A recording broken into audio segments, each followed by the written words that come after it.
মানুষের জন্য বিয়ে শাদী বসবো ওই আশায়। বিয়ে শাদী হয়েছে আপনার আগে?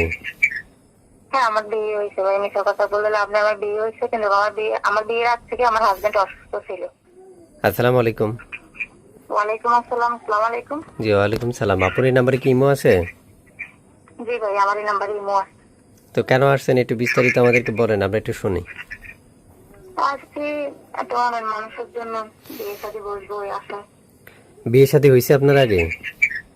হ্যাঁ, আমার বিয়ে হয়েছে ভাই, মিথ্যা কথা বললে লাভ নেই। আমার বিয়ে হয়েছে, কিন্তু আমার বিয়ের আগ থেকে আমার হাজবেন্ড অসুস্থ ছিল, পরে উনি মারা গেছে আর কি। ইন্না লিল্লাহ। মানে এটা কত বছর আগে হতে পারে? বলছো না, আমার সাথে আমি সংসার করছি মাত্র 3 মাস। আচ্ছা, কারণ উনি বিয়ের আগ থেকে অসুস্থ ছিল, বিয়ের 3 মাস পরে উনি মারা গেছে। বিয়ের 3 মাস পরে উনি মারাই গেছে। জি। আচ্ছা, মানে এখন আপনি এটা মানে কেমন বয়সী একটা মনের মানুষ চাচ্ছেন আপনার জন্য, যদি একটু বলতেন কেমন আমাকে। বয়স বলতে, বয়সটা কোনো সাবজেক্ট না। বয়স বেশি হলে আমার তাতে কোনো সমস্যা নেই। সে যদি আমার পাশে থাকার মতো থাকে, হুম। সে যদি আমাকে ভালোবাসার মতো করে বাসে, আমি তার বয়সটা আমার কাছে কোনো সাবজেক্ট না। বয়স যেমনই হোক আমার তাতে কোনো সমস্যা নেই। মানে আপনার কথা হচ্ছে সে যেমনই হোক আপনার কোনো সমস্যা নাই? না। কেন সমস্যা নাই কেন? মানে অর্থাৎ যদি আপনার বয়স্ক হয় তখন আপনি কি করবেন? তাই একটা কম বয়সী ছেলের কাছে বিয়ে বসবো? আমার আগে একটা বিয়ে হয়েছে, ও আমার ফোঁটা দিবে, গায়ে হাত তুলবে, নানান রকমের কথা তুলবে।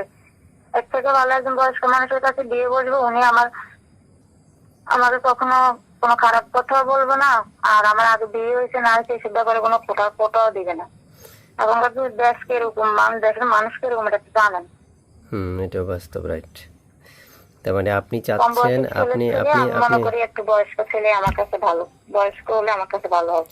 হ্যাঁ, এই কথাগুলোর আবার একটু যুক্তি আছে। এখন আপনি চাচ্ছেন আর কি যে সে যেমনই হোক অন্তত যাতে আমাকে যাতে বড় চোখে দেখে, খারাপ চোখে বা ছোট চোখে যাতে না দেখে, এতটুকু পর্যন্ত না? ওইটাই। আচ্ছা আচ্ছা। তো কারণ শুনতে আমাকে মানুষ মনে করে। অনেকে আছে না, বউদেরকে মানুষ মনে করে না, ও মানুষ মনে করে। তাদেরকে সম্মান দেয় না, ইজ্জত দেয় না। কথায় কথায় গায়ে হাত তুলে ফোঁটা দেয়, কত রকমের কথা বলে, ছোট লোক এই সেই, বুঝেন নাই? তাছাড়া আপনি তো এখন বিবাহিত, আপনাকে হয়তো অনেক কথা বলতে পারে, জি। এটা সিম্পল একটা ব্যাপারে। এই জন্যই তো বলতেছি ভাই। আচ্ছা আচ্ছা আচ্ছা। তো প্রিয় দর্শক বিন্দু, আসলে ওনার যে কথাগুলো, এটাও একটা যৌক্তিক কথা, পরামর্শ। তো উনি আসলে চাচ্ছে যে মনের মতো একজন মানুষ। তো যাক, আপনারা কেউ যদি তার এই মনের মতো বা ওনার যে মন মানসিকতা, সেখান থেকে যদি আপনিও চান যে এই মন মানসিকতার একটা মানুষ আমিও চাই, তাহলে এখনই যোগাযোগ করতে পারেন। উনি কথা বলবে আপনাদের সাথে। আর আমার কেন জানি মনে হয় যে উনি আসলে খুব ঠান্ডা প্রকৃতির একজন মানুষ, চাই সবসময় মানে শান্তিতে থাকার জন্য, বা কাউকে নিয়ে সুখে অন্তত কাটাইতে পারলে ওনার জীবনটা খুবই ধন্য।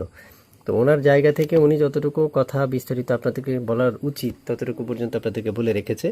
বাকি তথ্যগুলো আপনারা তাকে যখন এই নাম্বারে ফোন করবেন, তিনি তখন আপনাদেরকে বলে ব্যাপারে সহযোগিতা করবে। থাকেন কোথায় বলছিলেন বোন? আমার ভাই নোয়াখালী মাইজদিন। আচ্ছা ঠিক আছে, আমি মনে করি আর কোনো কিছু বলার দরকার নেই, আপনাকে দর্শক কল দেখ কি বলেন? ওইটাই। ঠিক আছে, ভালো থাকেন।